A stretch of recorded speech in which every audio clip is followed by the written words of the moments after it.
When you come up with a plan as big and bold as China's Belt and Road Initiative, you can be sure Americans will have questions about it. At the Asia Society on Manhattan's Upper East Side, the great and the good from New York's business and diplomacy communities are gathering to learn more about President Xi's modern-day Silk Road. We see ourselves here as professional bridge builders. Kevin Rudd, the former Prime Minister of Australia, a keynote speaker at the event who now lives in New York, says Americans think of Belt and Road like the Marshall Plan that helped Germany recover after World War II. The United States, as the world's remaining superpower, understands global complexity.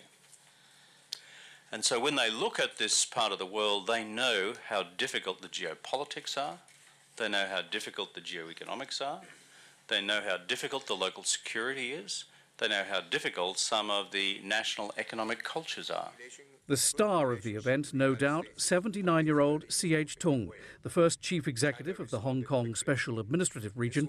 His speech was inspirational, setting out how the U.S. and China have cooperated closely in recent history, the 2008 global financial crisis, climate change, and in 2016, the West Africa Ebola outbreak. Complementary, he says, and the two will work closely again in the future. For instance, China has about 20% of world population, but only about 7–8% are arable land of the world. And in the longer term, China would need more and more farm products. And the U.S. can help. And U.S. is a big nation producing farm products. So that's just one example.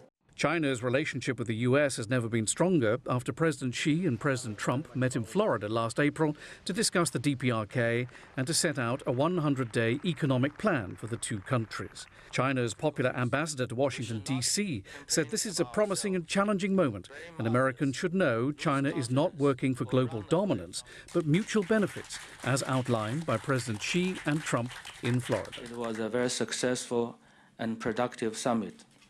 Maybe more successful than most people would expect. It sets the tone and direction for our relation to go forward.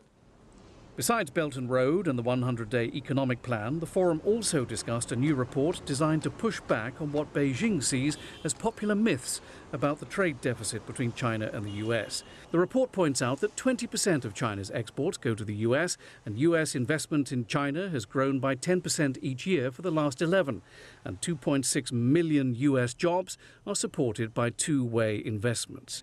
After a series of private sessions, the day concluded with this news conference. The main conclusion: Belt and Road may have received a cool welcome from the U.S. administration so far, but corporate America seems to want to know more. The dialogue will be ongoing. Our motto here is we prefer to add light, not heat, to these discussions.